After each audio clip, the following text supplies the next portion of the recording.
Hi, I'm Josh Ozersky, and I'm here on Ehow Food making Hollywood cut lamb chops.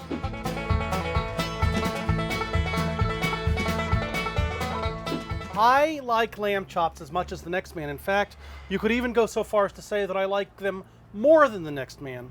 And I like them so much that I even take the little baby racks of lamb and cook them as a tailgate treat. The way I do this is a very good system, which I recommend heartily to you.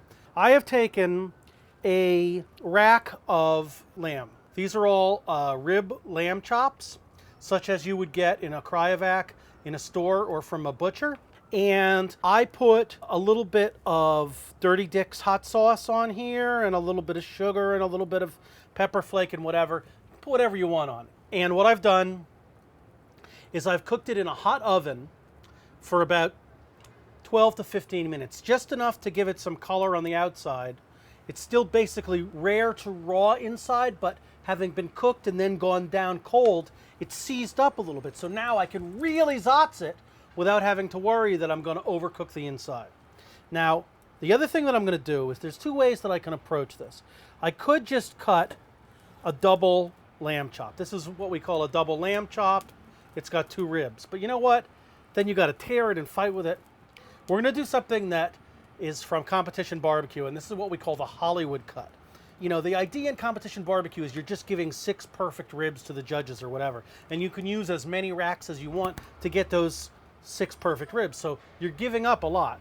And what you're giving up in the case of the Hollywood cut is all the meat on either side of each rib. So I'm going to take this rib and I'm going to cut it right up down next to the bone, like so.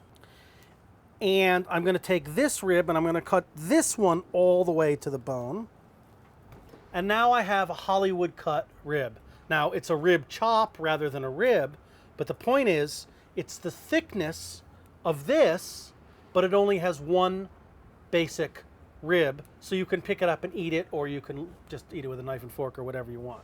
So my method, by now you probably know, is not a complicated one. I'm going to put a little bit of olive oil on here. I'm going to put on some kosher salt, and no small amount of it either. Plenty there. Black pepper. I'm going to season this with hot sauce at the end. I don't want that burning on. Got a wicked hot fire. All right, so now I have 3 bones here, which is the making of one more Hollywood cut.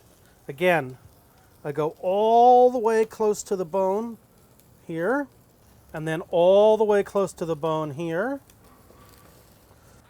And conveniently, I have a lot of oil and salt and pepper right here on my cutting board. Look at that flare up. How beautiful. That's exactly what I want. Look at that. Look what's going on there.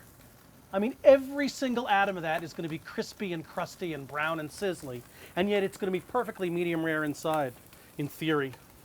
Perfectly medium rare, but totally crusty outside. You wouldn't get that if it was just a natural rib right out of the rack. Look at that. I'm presenting you with a piece of lamb that is totally crusty and brown on every side and perfectly medium rare on the inside. I'm Josh Ozersky, and this is Ehow Food.